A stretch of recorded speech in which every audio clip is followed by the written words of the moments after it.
हम सभी के हृदय में विराजमान होंगे। तो ये मेरे भोलेनाथ के संदेश हैं जो हम सभी को अपने जीवन में उतारना चाहिए।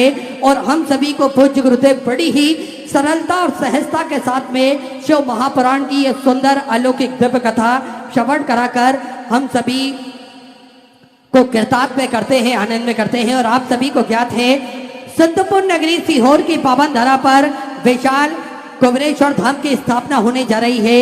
ये एक ऐसा धाम बनने जा रहा है जो 12 ज्योतिर्लिंग के मध्य में केंद्र में स्थापित होगा। कंकर शंकर की ये पावन धरा, कंकर शंकर की ये पावन भूमि जप स्थली है, तप स्थली है, साधना स्थली है, आराधना स्थली है। भगवान भोलेनाथ की कृपा दृष्टि इस धरा पर हमेशा विद्यमान होती है। जो भी भक्त अपने मन की मुराद लेकर कुबेर भंडारी के चरणों तक पहुंचता है और किसी भी स्थान पर बैठकर 108 बार श्री शिवाय नमस्तुभ्यम का जाप करता है, मेरा कुबेर भंडारी, मेरा राजा धीराज महाकाल राजा उन भक्तों की मनोकामना कुछ ही दिनों में पूर्ण कर देता है। कुछ ही दिनों में भंडार वो भर कर रख देता है। ऐसी कृपा, ऐसी करुणा हम सभी को देखने को मिलती है। और हम सभी ने देखा उस धरा पर पहुंचने के बाद में भक्तों के सारे मन के मनोरथ भी पूर्ण होते हैं और भक्तों के सारे मन की मनोकामना पूर्ण होती है।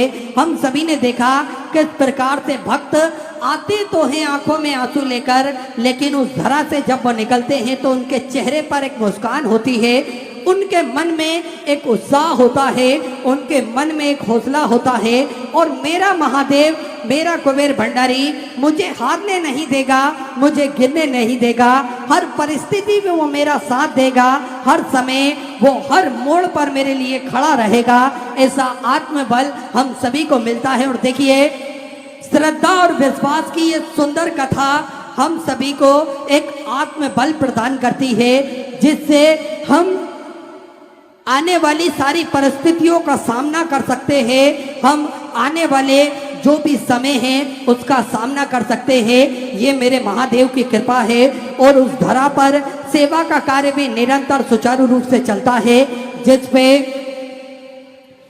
भोजन भंडारे की व्यवस्था हो, बच्चों की फीस, स्कूल की फीस जमा करने की बात हो, या फिर स्वास्थ्य संबंधी क्षेत्र हो, या फिर स्वास्थ्य संबंधी क्षेत्र हो, या फिर प्रकृति की रक्षा हो, हर क्षेत्र में श्री विठलेश्वर सेवा समिति बढ़ चढ़कर कार्य करती है, बढ़ चढ़कर भाग लेती है और हमेशा निरंतर इन सेवा के कार्य को सुचारू रूप से चलाती है। और इसी बीच में पूज्य गुरुदेव का शुभ मंगल आगमन हो चुका है। सुंदर गुरु वंदना के साथ में आज कथा के हम सभी दूसरे दिवस में प्रवेश करेंगे। जय जय श्री राधे, हर हर महादेव, श्री शिवाय नमस्ते।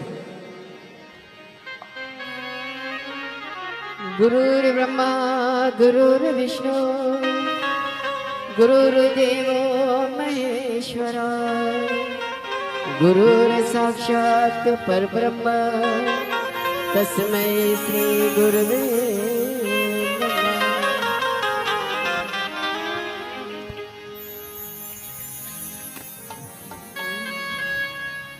तेरी शरण में आके मैं धन्य हो गया, गुरु की शरण में आके मैं धन्य हो गया, गुरु की शरण में आके मैं धन्य हो गया, गुरु की शरण में आके मैं धन्य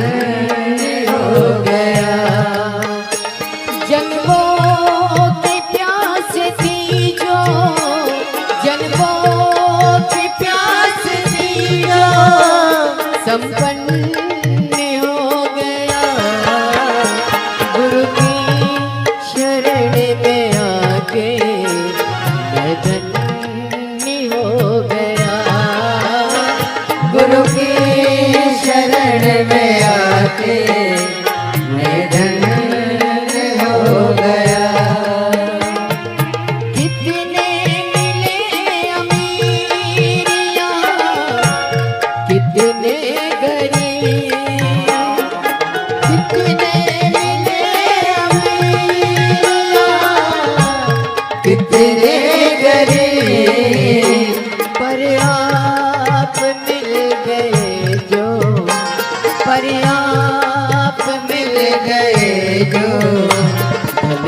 पानी हो गया, पर आप मिल गए जो धन्यवाद हो गया।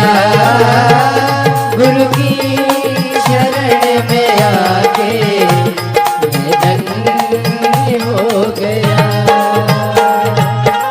बोले गुरुदेव भगवान की जय। श्री शिवाय नमस्तोभ्याम। सभी भक्तों को हर हर महादेव। पूज्य गुरुदेव का शुभ मंगल आगमन हो चुका है। गुरुदेव व्यासपीठ पर मंचासीन हो चुके हैं।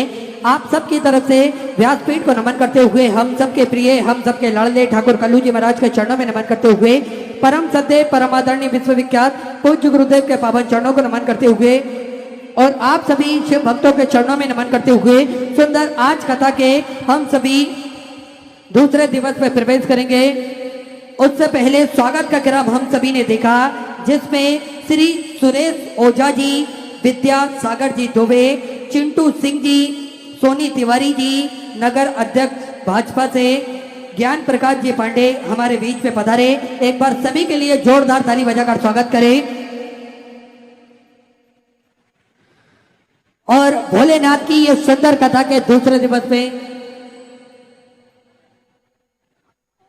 और हमारे बीच में माननीय मंत्री जी उपस्थित हैं। माननीय परिवहन मंत्री उत्तर प्रदेश शासन के, मैं निवेदन करना चाहूंगा माननीय दया शंकर सिंह जी से, बड़े ही आदर और सम्मान से मंच पर पधारे और 2 मिनट का उद्बोधन हम सभी को प्रदान करें।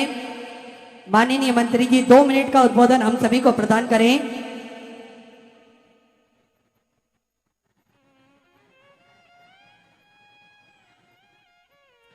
बड़ी ही सुंदर अलौकिक दिव्य कथा यहाँ चल रही है बलिया उत्तर प्रदेश की पावन धरा पर, और हम सभी कथा अमृत का लाभ लेकर अपने जीवन को कृतार्थ कर रहे हैं। और इतने कम समय में इतनी सुंदर व्यवस्था होना निश्चित ही ये भोलेनाथ की कृपा है, ये भोले बाबा की कृपा है।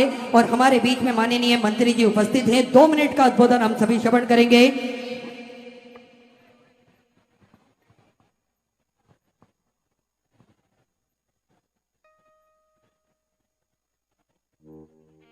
मल मास के महीने में बाबा बालखंडी नाथ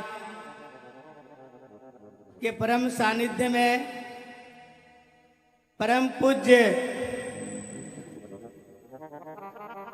प्रदीप मिश्रा जी की कथा इस देवली ग्राम में आयोजित। सबसे पहले मैं फिर परम पूज्य महाराज जी का प्रणाम करता हूं और आप सभी भक्तों को स्वागत और अभिनंदन करता हूं। मैंने कल रात के 12 बजे यहां पर आया था। मैंने देखा हजारों भक्त यहाँ पर सोए हुए थे। मैंने कई लोगों से पूछा कोई दिक्कत तो नहीं है? उन लोगों ने कहा कोई दिक्कत नहीं। जबकि मैंने देखा कि एक पंखा नहीं चल रहा था, एक कूलर नहीं चल रहा था। पंखा लगा हुआ था, कूलर लगा हुआ था, लेकिन चल नहीं रहा था। लेकिन मैं माताएं बहनों से पूछा कि कोई दिक्कत है? उन्होंने कहा कोई दिक्कत नहीं है। इस तरह की आस्था और विश्वास मुझे देखने को मिला। मैं अपने आप में बहुत अद्भुत हूँ कि पंखा लगा है, कूलर लगा है, चल नहीं रहा है, लेकिन फिर भी आप लोगों ने एक बार भी नहीं कहा कि नहीं कोई दिक्कत है। और किस तरह से आप सबका सहयोग मिल रहा है। ये बाबा बालखंडी नाथ, बाबा शंकर और हम सब के परम पूज्य महाराज प्रदीप जी का यह आशीर्वाद है कि इतनी बड़ी कथा हो रही है आप सबके सहयोग से। मैं आप सबका हृदय से अभिनंदन करता हूं और हम सब लोग लगातार कोशिश करते रहेंगे कि कोई आप सबको परेशानी न हो। आप इस श्रवण मास की कथा से हम सबको जो आशीर्वाद मिले, अपने परिवार को सुख शांति समृद्धि मिले और हम सब बलिया के जनता को उनके विकास कर सकें, उनके विश्वास को कायम रह सकें, ऐसा आशीर्वाद हम सबको गुरु जी से प्राप्त हो। और आप 7वें दिन में हम सब जो है इस कथा को शांतिपूर्वक श्रवण करें। इस भर गर्मी में, इतनी बड़ी गर्मी में भी आप सब कितने शांति और सौहार्द के साथ इस कथा का श्रवण कर रहे हैं। ये सब ईश्वरीय शक्ति है, ये गुरु जी की कृपा है। मैं सबको हृदय से आभार प्रकट करते हुए आप सबका अभिनंदन करता हूँ। जय भोले शंकर। धन्यवाद। आदरणीय मंत्री जी के लिए जोरदार ताली बजाकर स्वागत करें। बड़ी ही सहज और सरल स्वभाव के धनी आदरणीय मंत्री जी, जो हर व्यक्ति के पास में जाकर ध्यान देते हैं, व्यवस्थाओं का पूरा जायजा लेते हैं कि कहीं भक्तों को कष्ट ना हो, कहीं भक्तों को तकलीफ ना हो। ऐसा भाव आदरणीय मंत्री जी के मन में हमेशा रहता है। तो हम सभी आज कथा के दूसरे दिवस में प्रवेश करेंगे। कथा अमृत का लाभ लेकर अपने जीवन को कृतार्थ में करेंगे। आप सभी को ज्ञात है किस प्रकार से सिद्धपुर नगरी सीहोर की पावन धरा पर सेवा का जो क्रम चलता है, जिसमें प्रति वर्ष सैकड़ों बच्चों की फीस जमा करी जाती है पूज्य गुरुदेव के सानिध्य में, ताकि ये बच्चे पढ़ लिख सके और अपना भविष्य उज्जवल कर सके, अपने देश का नाम रोशन कर सके। इसलिए शिक्षा के क्षेत्र में पूज्य गुरुदेव हमेशा बढ़ चढ़कर कार्य करते हैं, हमेशा तत्परता से कार्य करते हैं, ताकि के आने वाले जो जनरेशन है, आने वाले जो पीढ़ी है, वो सही रूप से पढ़ लिख सके और अपना नाम उज्जवल कर सके। साथ में आप सभी को ज्ञात है किस प्रकार से पूज्य गुरुदेव के सानिध्य में भोजन भंडारा, जो कि कुबेर भंडारी की पावन धरा पर नियमित रूप से चलता है, जिसमें प्रतिदिन लाखों सैकड़ों हजारों भक्त भोजन भंडारे का आनंद लेकर अपने जीवन को कृतार्थ में करते हैं, आनंद में करते हैं। देखिए, प्रतिदिन सैकड़ों लाखों हजारों भक्तों का उस धरा पर आगमन होता है और इस भक्तों के लिए भोजन भंडारे की व्यवस्था पूज्य गुरुदेव ने सुचारू रूप से रखी, जिसमें बिना नागा करे हुए प्रतिदिन भोजन भंडारा बनता है। परिस्थितियां कुछ भी हो, लेकिन पूज्य गुरुदेव ने दूर दृष्टि रखते हुए कुबेर भंडारी की पावन धरा पर बॉयलर सिस्टम लगवाया, जिससे हम सभी को बड़ी ही सरलता के साथ में भोजन प्राप्त हो जाता है और शुद्धता के साथ में ये भोजन हमें मिलता है। चाहे टंकी, गैस की टंकी हो या ना हो, लेकिन ये भोजन भंडारा हमें सुचारू रूप से प्राप्त होता है। ऐसा सुंदर भोजन भंडारा नियमित रूप से सुचारू रूप से चलता है। साथ में आप सभी को ज्ञात है स्वास्थ्य संबंधित क्षेत्रों में पूज्य गुरुदेव हमेशा बढ़ चढ़ कर कार्य करते हैं, जिसमें प्राथमिक उपचार केंद्र पूज्य गुरुदेव के सानिध्य में विगत कई वर्षों से निःशुल्क रूप से चलता आ रहा है। ऐसे सुंदर सेवा के प्रकल्प पूज्य गुरुदेव के सानिध्य में चलते हैं। आप भी इन प्रकल्पों से जुड़ सकते हैं। कदम से कदम मिलाकर, कंधे से कंधा मिलाकर अपना महत्वपूर्ण योगदान प्रदान कर सकते हैं। श्री मिथिलेश सेवा समिति के 2 account number axis bank account, central bank of India का चल रहा है। दोनों में से किसी भी अकाउंट में अपनी राशि जमा कर अपना नाम व्हाट्सएप पर भेज सकते हैं। आइए सीधे व्यासपीठ की शरण में चलते हैं। पूज्य गुरुदेव के सानिध्य में हम सभी आज सुंदर दूसरे दिवस की कथा श्रवण करेंगे। जय जय श्री राधे, हर हर महादेव, श्री शिवाय नमस्तुभ्यं।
महाकालेश्वर महाकालेश्वर भगवान की ओंकारेश्वर भगवान की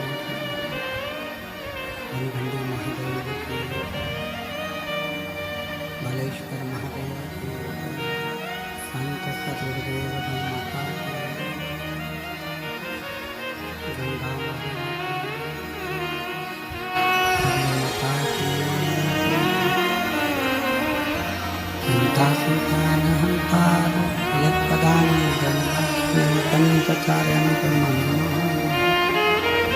भगवतो जंतुआ सर्वपाचितो भवितमं सर्वदा वन्दे श्रीवल्लभनन्दन अज्ञानतिमिराभास ज्ञानजशलाकया चक्षुरुन्मिलितं तस्मै श्रीगुरवे नमः नमामि हृदय शेषविलासभीषणं लक्ष्मी श्रीकृष्णमङ्गलां चतुर्विश्व चतुर्विश्व चतुर्विश्व त्रिस्त्राश्रयायते स्वतन्त्राय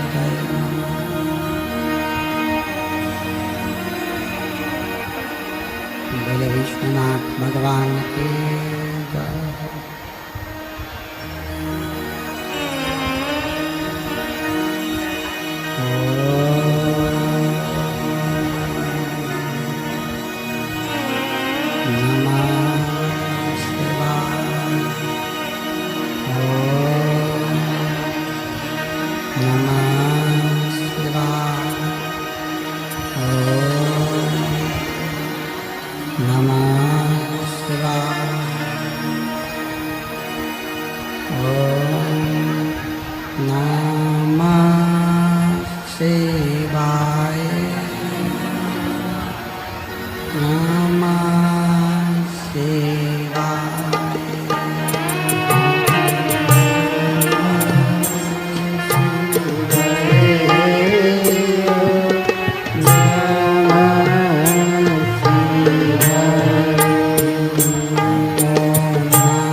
महाकालेश्वर भगवान की जय, ओंकारेश्वर भगवान की जय, मनखंडी महादेव की जय, बालेश्वर महादेव की जय, कुबेरेश्वर महादेव की जय, गंगा महारानी की जय। हर हर महादेव, हर हर महादेव, हर हर महादेव।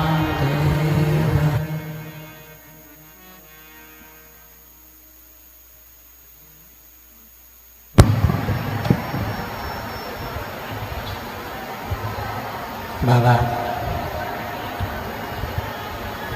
काशी विश्वनाथ, ओगरदानी प्रकालदर्शी, कैलाशी विनाशी, भगवान शिव जिनकी पुनित पावन पवित्र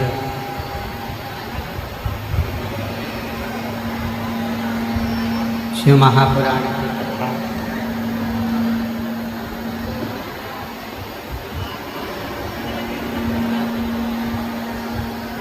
भगवान देवादिदेव महादेव की कृपा से, करुणा से, उनकी उदारता से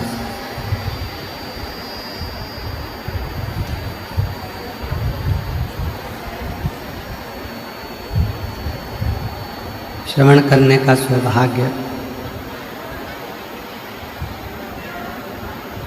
बाबा देवादिदेव महादेव की कृपा से, करुणा से, उनकी उदारता से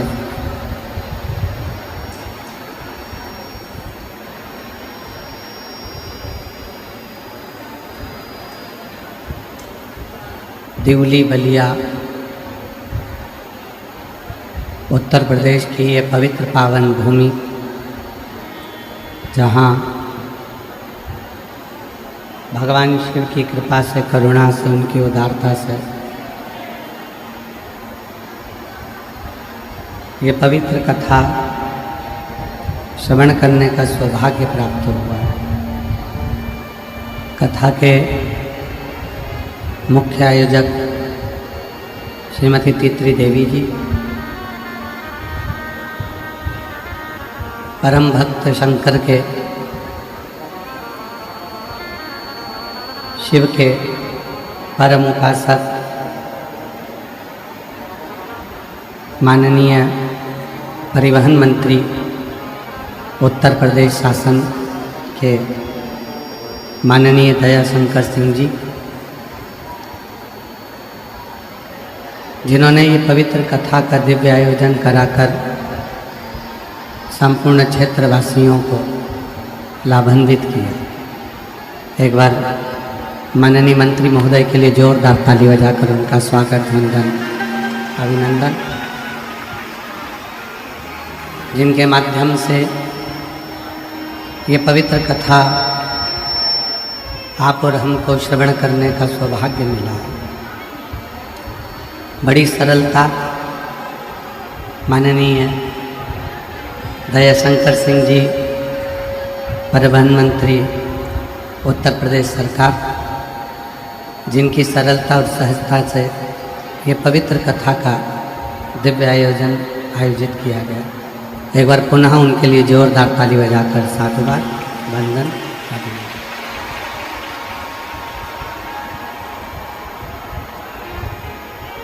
बाबा बलखंडीनाथ जी के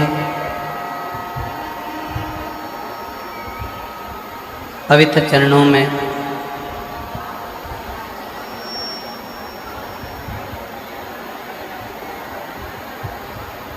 ये पवित्र कथा चल रही है।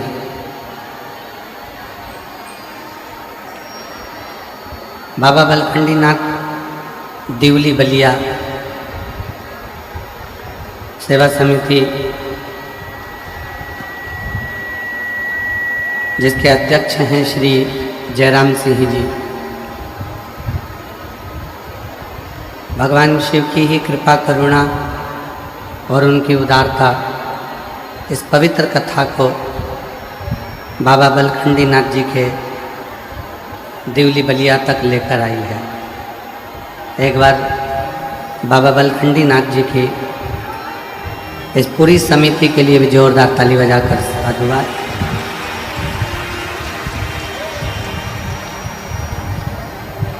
और तेरी कृपा बिना न हिले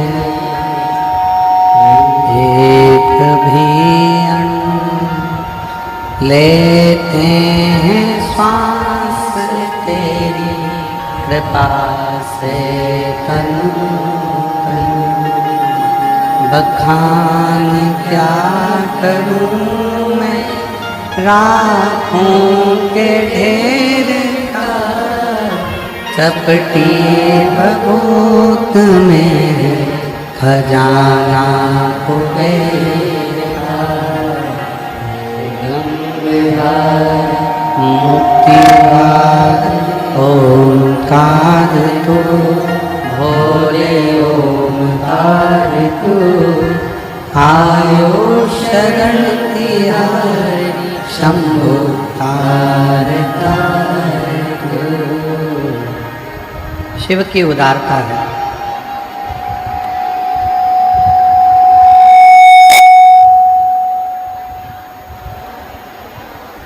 जो भगवान शिव की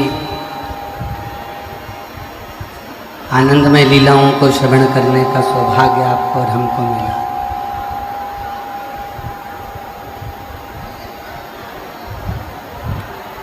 एक होता है विश्वास,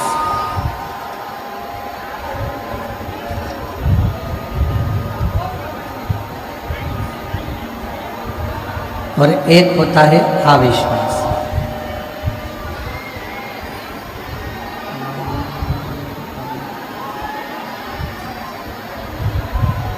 एक होता है विश्वास। बाहर की आवाज खोलो भाई, पंडालों की आवाज खोलो ना, पंडालों की आवाज नहीं आ रही है कि एलईडी नहीं चल रही है? आवाज नहीं आ रही है।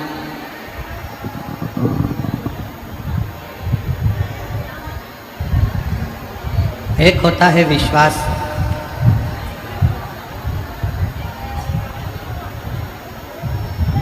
एक होता है अविश्वास।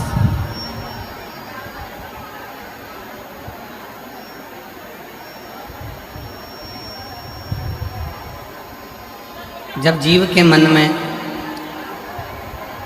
हृदय में, चित्त में एक विश्वास केंद्रित होता है, एक भरोसा दृढ़ होता है, तब जाकर कहीं शिव की अविरल भक्ति प्राप्त होती है। और वही भरोसा, वही दृढ़ता जीव को शिव के करीब में लेकर जाती है।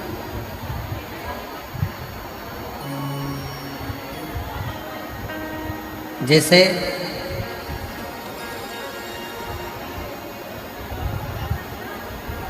जब हम और आप किसी पर भरोसा करते हैं तो उस पर पूरी दृढ़ता से करते हैं।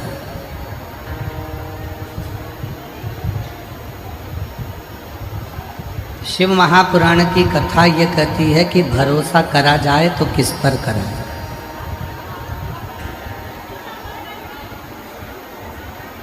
किसके प्रति हमारा और आपका भरोसा दृढ़ है। कहा संसार के लोगों पर यदि भरोसा करेंगे तो एक ना एक दिन धोखा खाना पड़ेगा।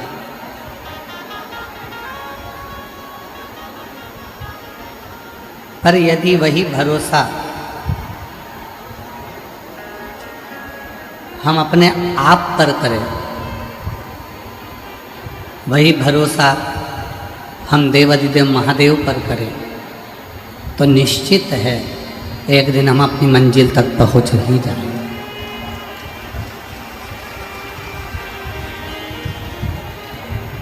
दूसरे पर किया गया भरोसा टूट सकता है, पर अपने आप पर करा गया भरोसा टूटता नहीं।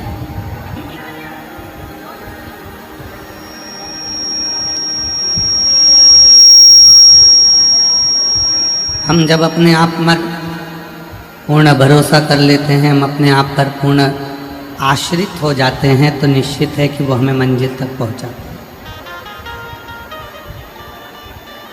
जैसे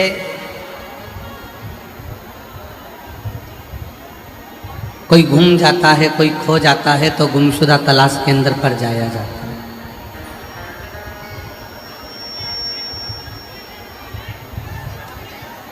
जब कोई खो जाता है, गुम जाता है, तो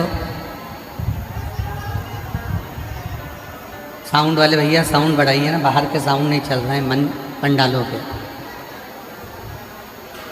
के भी चालू करिए। जब कुछ गुम जाता है, कुछ खो जाता है, तो हम और आप गुमशुदा तलाश केंद्र पर जाते हैं कि हमारी ये वस्तु घूम गई। कुछ पूछना होता है तो पूछताछ कार्यालय पर जाकर पूछते हैं कि हमको ये वस्तु का पूछना है। उसी तरह जैसे कुछ घूमने पर गुमशुदा तलाश केंद्र पर जाया जाता है पूछने के लिए, पूछताछ कार्यालय पर जाया जाता है, पूरे जीवन हम अपनी जिंदगी को जब दुख में घिरा हुआ जानते हैं, हमारा संपूर्ण जीवन जो दुखों में भरा हुआ होता है, कोई बीमारी से, कोई रोग से, कोई धन से, कोई संपदा से, कोई परिवार से, उस समय पर हम कहाँ जाएं?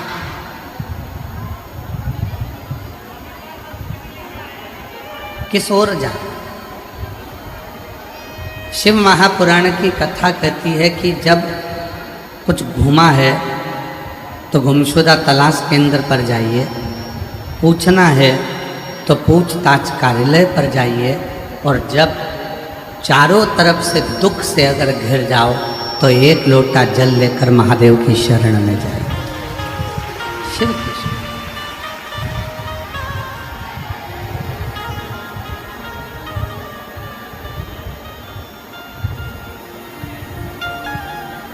घुमा हुआ व्यक्ति गुमशुदा तलाश केंद्र पर जाकर जब आप पूछेंगे तो कहीं ना कहीं किसी ना किसी रूप में वो मिल जाए। कोई वस्तु का पूछना है, कोई सामग्री का पूछना है, कोई चीज का पूछना है, तो पूछताछ कार्यालय पर पूछेंगे तो वो मिल जाए। उसी तरह जब हम चारों तरफ से दुखों से ग्रसित हो जाते हैं, कष्टों से ग्रसित हो जाते हैं, तब एक लोटा जल लेकर जब हम महादेव के पास जाते हैं तो हमारा देव अधिदेव महादेव हमारे वो एक लोटा जल से हमारी जिंदगी को संवारना प्रारंभ कर देता है, दुखों को मिटाना प्रारंभ कर देता है, कष्टों को मिटाना।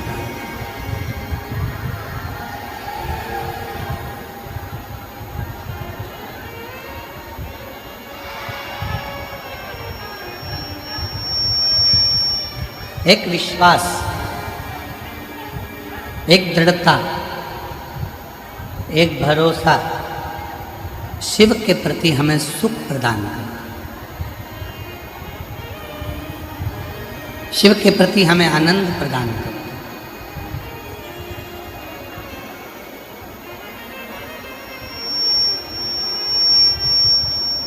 लोग कहते हैं गुरुजी एक लोटे जल में इतना बल क्या होता है? आखिर एक लोटे जल में इतना क्या बल है कि जिंदगी के सारे दुख समाप्त हो जाते, सारी समस्या का हल एक लोटा। आखिर एक लोटे जल में ऐसा क्या है?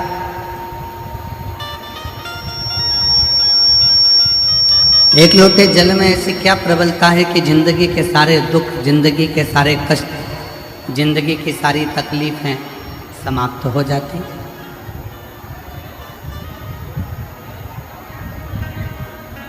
जब कोई संकल्प छोड़ना होता है आपके हाथ में चावल है नहीं है चलेगा। संकल्प छोड़ना होता है तो आपके हाथ में पैसा है नहीं है चलेगा। संकल्प छोड़ना होता है तो तुम्हारे हाथ में पुष्प है नहीं है चलेगा।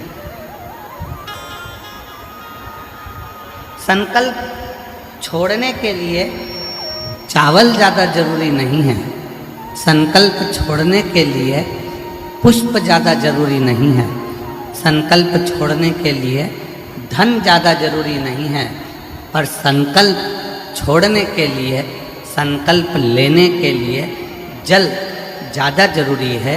जब हम एक लोटा जल लेकर शिव जी के पास जाते हैं तो हम ये संकल्प कर कर जाते हैं कि मेरा भोले बाबा एक लोटे जल से तृप्त होकर मेरी जिंदगी के सारे दुखों को समाप्त कर दे।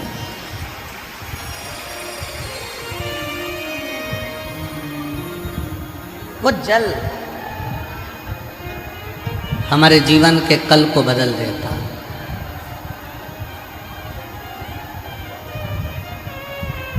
वो जल हमारे जीवन के सारे दुखों को समाप्त कर देता है।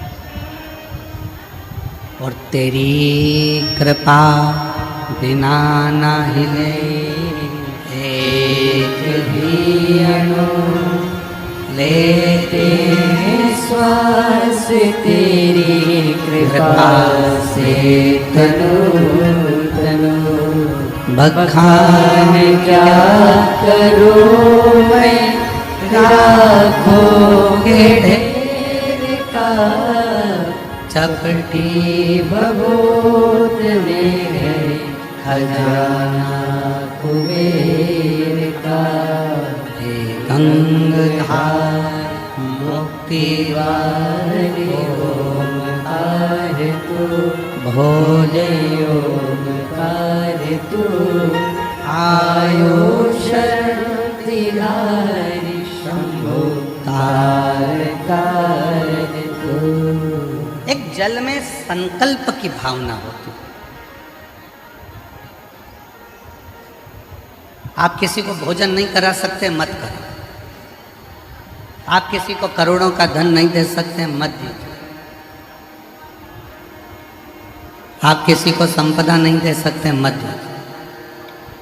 पर शिव पुराण कहती है आप किसी को एक गिलास पानी अगर पिला देते हो तो वो पानी का कर्ज उसको अपने जीते जी चुकाना ही पड़ता है।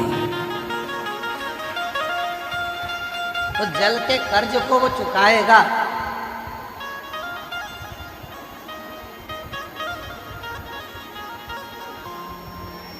कितना सुंदर वर्णन है। एक बार देवऋषि नारद जी ने पूछ लिया था तुमरुका जी से, प्रेशर बढ़ा भैया, बाहर का भी अंदर का भी, स्पीकरों के प्रेशर बढ़ा। एक बार तुमरुका जी ने, देवऋषि नारद ने एक बार तुमरुका जी से पूछा,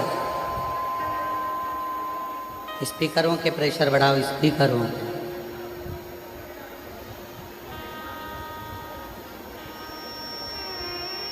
नारद जी ने पूछा तुमरुका जी से, इसमें आवाज नहीं आ रही है। देवऋषि नारद जी ने पूछा तुमरुका जी से कि तुमरुका जी,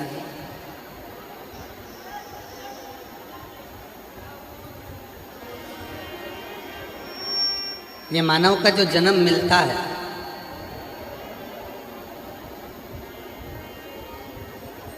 और मान लो वो मानव का जन्म मिला और उस मानव के जन्म में उसने अच्छा कर्म नहीं करा,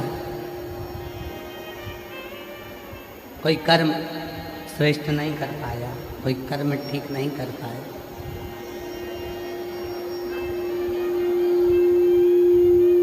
तो क्या फिर वो वापिस भ्रमण कर कर मानव की ही देह में आ जाता?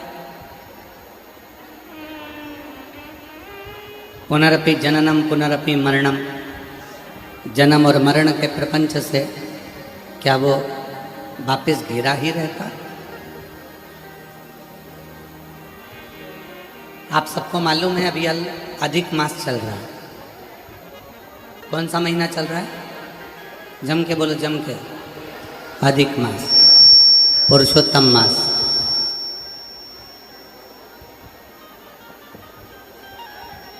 आप सभी के स्मरण में होगा कि इस अधिक मास में 33 चीजों का दान दिया जाता है। किस किस को मालूम है?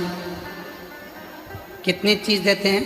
मालपुए दान करेंगे तो 33, ठेहुआ दान करेंगे तो 33, पुआ दान करेंगे तो 33, 33।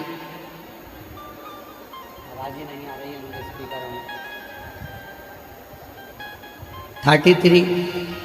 33 चीजों का दान दिया जाता है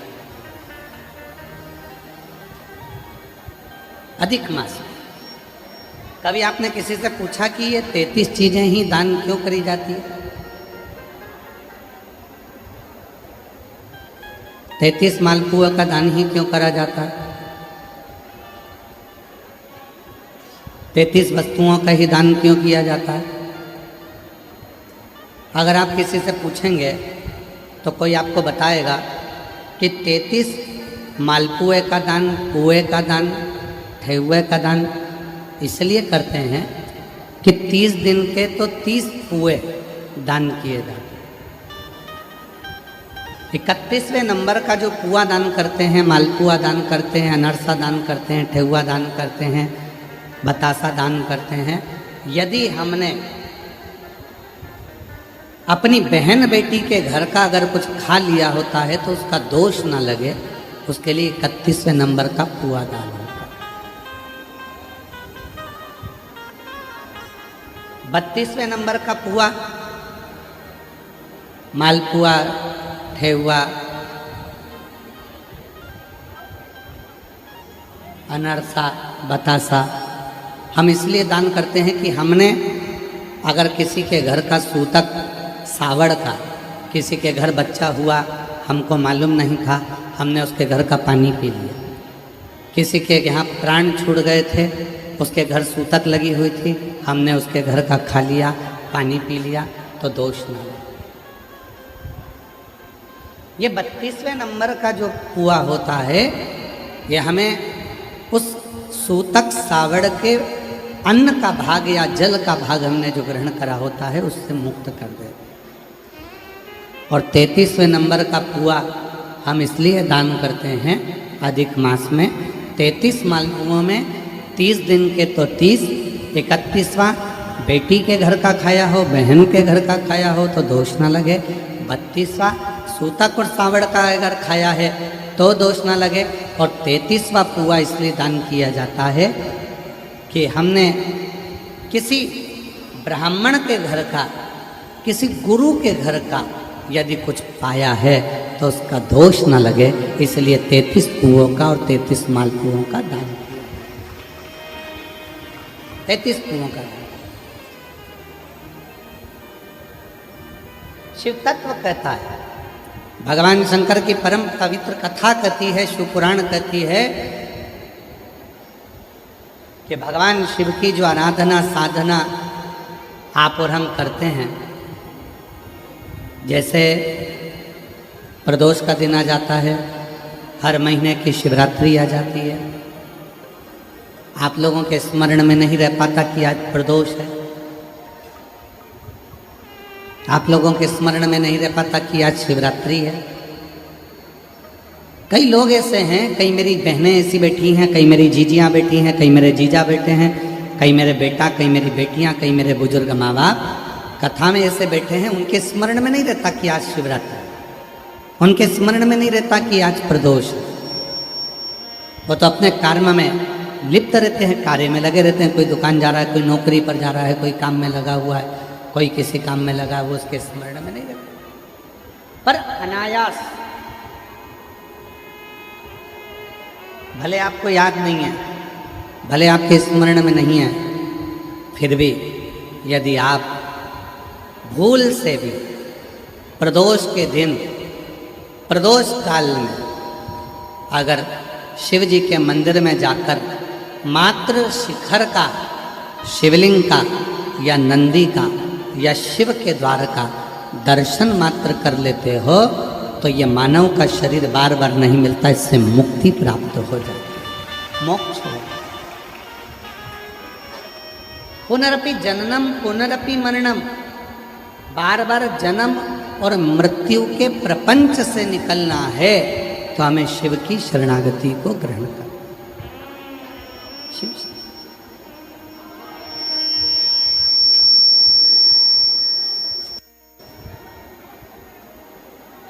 और देख लिया संसार हमने, देख लिया सब मतलब के यार हमने देख लिया, झूठे नाते झूठे रिश्ते झूठे नाते झूठे रिश्ते, अरे झूठा है संसार हमने देख लिया सब मतलब के यार हमने देख लिया।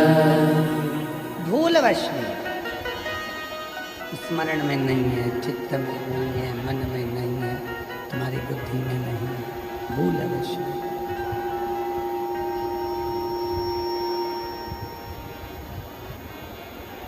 यदि प्रदोष का दिन पड़ गया, यदि शिवरात्रि का दिन पड़ गया, भूलवश में।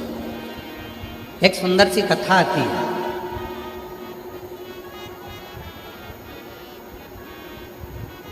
दो भाई थे, एक का नाम था भानु और दूसरे का नाम था भोला। एक का नाम है भानु, दूसरे का नाम है भोला। दो भाई हैं, दोनों का। आवाज क्लियर कर दो, ये डीले थोड़ा कम कर कर आवाज खोलो, जिससे बाहर भी आवाज जाए, अंदर भी आवाज जाए। एक का नाम था भानु, दूसरे का नाम था भोला। दो भाई। स्कंद पुराण का बड़ा सुंदर चरित्र, भानु और भोला।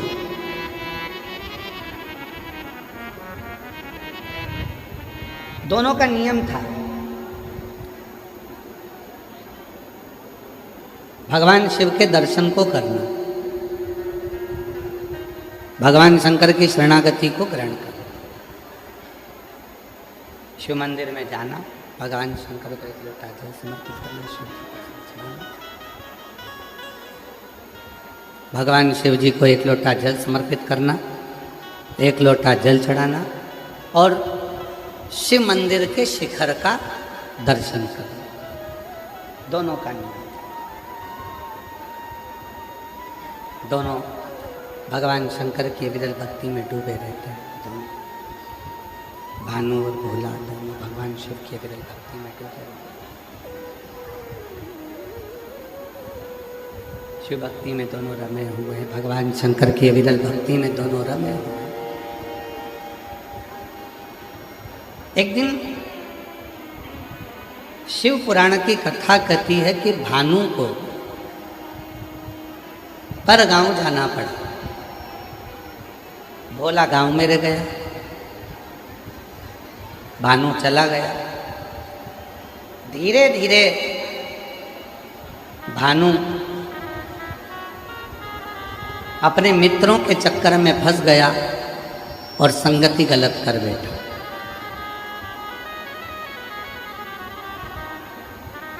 व्यसन में डूब गया, मदिरा का पान करने लगा, मांसाहार करने लगा, गलत कार्य करने लगा। केवल गांव में भोला है।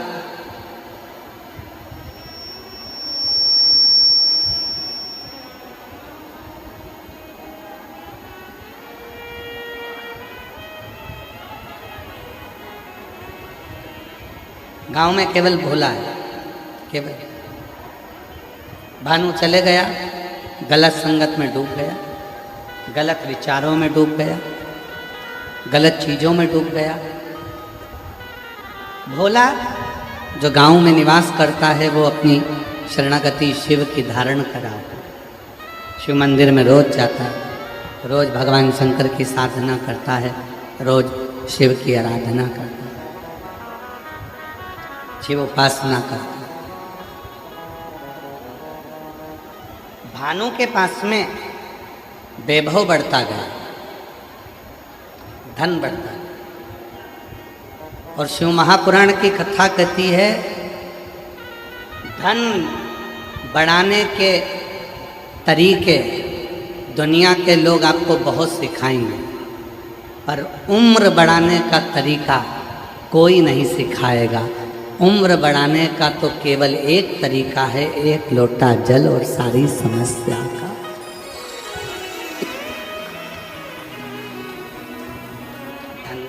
धन बढ़ाने के तरीके तो लोग सिखाएंगे, अच्छी उम्र कैसे बढ़े, हमारे जीवन का श्रेष्ठ समय कैसे आए, वो केवल एक देवादिदेव महादेव की कथा।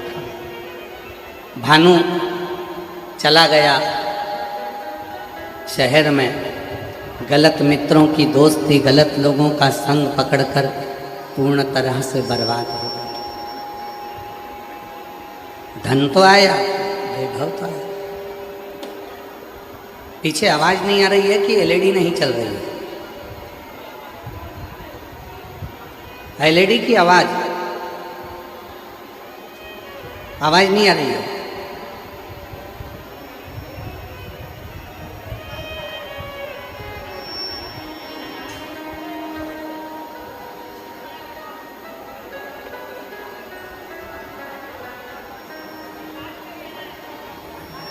भानु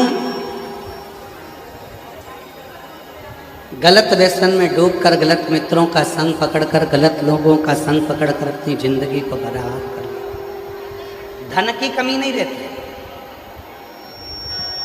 संपदा की कोई कमी नहीं है, वैभव की कोई कमी नहीं है, धन की कोई कमी नहीं। कमी है तो केवल एक संस्कार की कमी।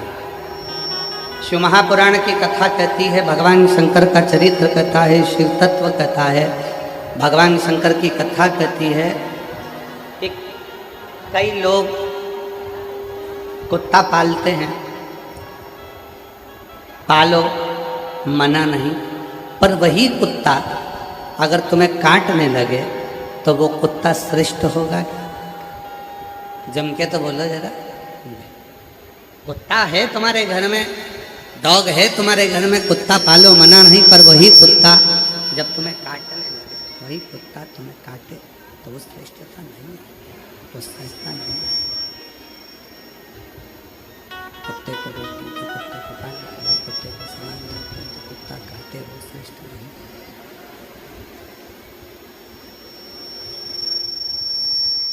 कुत्ते को रोटी तो मना नहीं, तो पानी पिलाओ मना नहीं, पर वो कुत्ता तुमको काटे तो वो श्रेष्ठ काटे।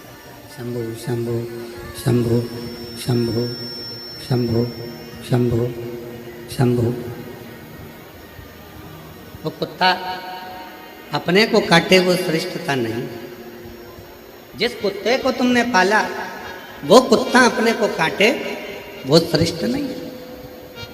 उसी तरह शिव महापुराण की कथा कहती है, धन कमाओ, खूब कमाओ, जितनी तुम्हारे शरीर की कैपेसिटी है उसके अनुसार 4 गुना कमाओ। व्यापार करो 4 गुना करो, नौकरी करो 4 गुना करो, धन कमाओ, खूब कमाओ, मना नहीं है, पैसा कमाओ, खूब कमाओ, पर याद रखना वो पैसा किसी काम का नहीं है जो पैसा तुमको दारू की दुकान पर ले जाए, मदिरा की दुकान पर ले जाए, व्यसन में डुबाए, जुए में डुबाए, वैश्यावृत्ति में डुबाए, गलत काम में डुबाए, वो पैसा काम का नहीं। धन कमाओ, खूब कमाओ, पैसा कमाओ, खूब कमाओ, मेहनत करो, खूब करो, 4 गुना धन कमाओ, पर धन ऐसा कमाना कि वो हमारा पैसा हमारे जीवन में सुख दे। मदिरा की दुकान पर, व्यसन में, नशे में, गलत कार्य में लेकर ना जाए। और मत बुरे कर्म कर बंदे वरना पछताएगा। भगवान की आँखों से तू बच नहीं पाएगा, तू बच नहीं पाएगा। अरे ओ अज्ञानी मत कर नादानी, अरे ओ अज्ञानी मत कर नादानी। तेरे कर्म का फल भी तू ही पाएगा, जैसा किया तूने तेरे आगे आएगा। मत बुरे कर्म कर बंदे वरना पछताएगा। भगवान की आँखों से तू बच नहीं पाएगा, तू बच नहीं पाएगा। अरे ओ अज्ञानी मत कर नादानी, अरे ओ अज्ञानी मत कर नादानी। कुत्ता पालो मना नहीं, कुत्ते को रोटी दो मना नहीं, कुत्ते को पानी पिलाओ मना नहीं, कुत्ते को भोजन कराओ मना नहीं। पर वही कुत्ता यदि तुमको काटे, वही कुत्ता यदि तुमको काटे तो वो श्रेष्ठता नहीं, वो श्रेष्ठता नहीं। धन कमाओ खूब कमाओ, पैसा कमाओ खूब कमाओ, 4 गुना पैसा कमाओ, पर वही धन तुमको गलत व्यसन में डुबा दे तो वो धन किसी काम का नहीं।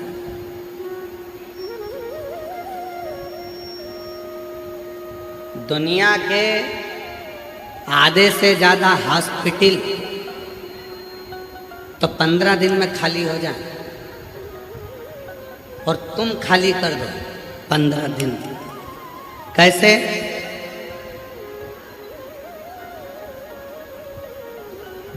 गुटखे का जो पाउच होता है,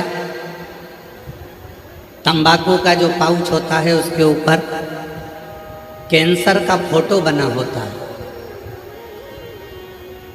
सिगरेट का जो पैकेट होता है, उसके ऊपर कैंसर का फोटो बना होता है। सिगरेट पीने वाला, बीड़ी पीने वाला यदि सही से उस पैकेट को देख ले तो उसी दिन से वो सिगरेट पीना छोड़ दे। गुटखा खाने वाला जिस दिन उस गुटखे पर कैंसर का फोटो देख ले तो मुंह का फोटो देखकर गुटखा खाना छोड़ दे। मदिरा की बोतल पर भी लिखा रहता है हानिकारक है, उसको पढ़कर भी अगर कोई मदिरा को छोड़ दे तो फिर जीवन में जो सुधार आएगा तो दुनिया के सारे हॉस्पिटल तो 15 दिन में खाली होना प्रारंभ हो जाए। 15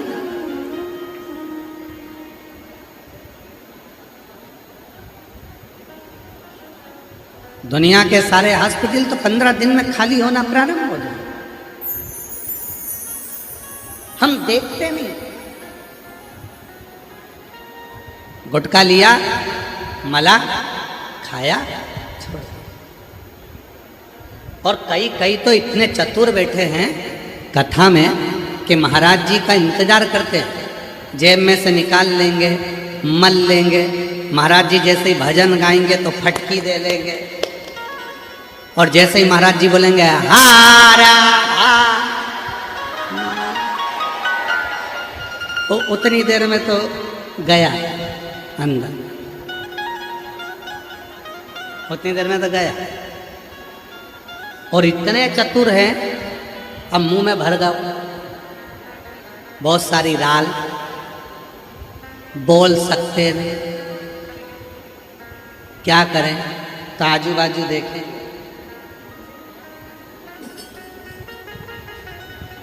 थोड़ी सी दरी नीचे से। पड़ोसन ने पूछ लिया, काका कुछ चले गया क्या?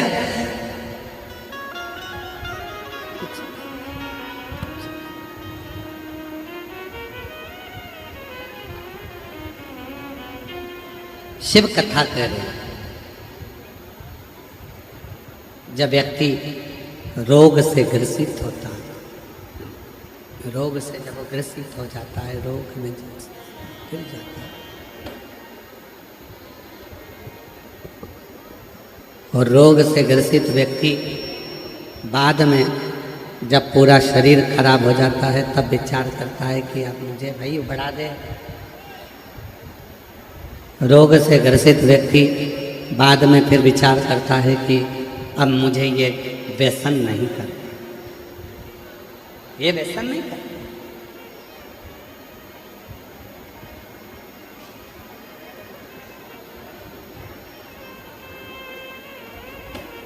कितने लोग बैठे हैं जो अपनी मोटरसाइकिल में पेट्रोल नहीं होता, डीजल नहीं होता तो गटर का पानी डाल लेते, नाली का पानी डाल लेते। कितने लोग हैं? है कोई? साहब हमारी मोटरसाइकिल का पेट्रोल खत्म हो गया। पेट्रोल खत्म हो गया तो फिर क्या करोगे? घासलेट से चला लोगे क्या? बोलो बोलो, जम के बोलो जरा। नहीं चलाओगे। क्या चाहिए? पेट्रोल। डीजल खत्म हो गया तो डीजल चाहिए। है कोई ऐसा जिसके गाड़ी का पेट्रोल खत्म हो गया तो उसने गटर का पानी, नाली का पानी, नाले का पानी, गंदा पानी, कीचड़ का पानी अपनी गाड़ी में डाल लिया और गाड़ी को लेकर चला? कोई? गाड़ी में, पेट्रोल की गाड़ी में अगर घासलेट डाल लेते हो, केरोसिन का तेल डाल लेते हो तो गाड़ी का इंजन बेकार हो जाता है। तो भगवान ने ये शरीर वो गाड़ी दी है, ये गलत नाली के पानी को डालने के लिए नहीं दी है, ये भगवान शंकर के रुद्राक्ष का जल डालने के लिए दी है, तुलसी का जल डालने के लिए दी है। ये गलत पानी डालने को नहीं, ये गलत चीजों के लिए नहीं। पेट्रोल की गाड़ी में घासलेट डाला तो गाड़ी चलना बंद हो जाती है। उसी तरह ये शरीर है जो परमात्मा ने दिया। क्यों डूबते?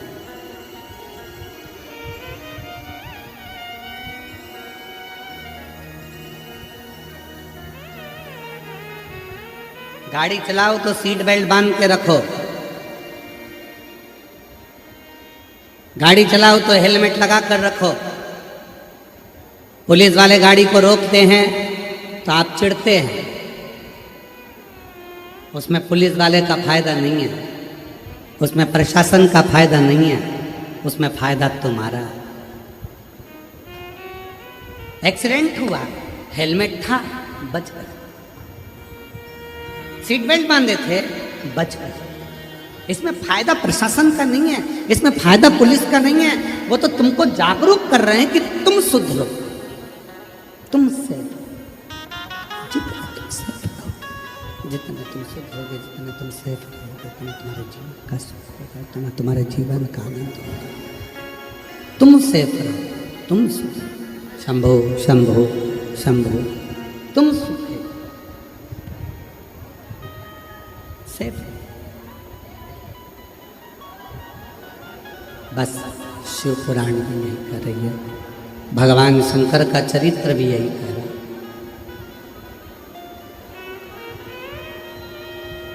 जैसे पुलिस वाले कहते हैं कि हेलमेट लगाओ, सीट बेल्ट बांधो, शिव पुराण की कथा भी कहती है कि अपनी जिंदगी में अगर दुखों को मिटाना है, सारी तकलीफों को समाप्त करना है तो एक लोटा जल महादेव को चढ़ाना प्रारंभ कर दो, जिंदगी के सारे दुख मिटना।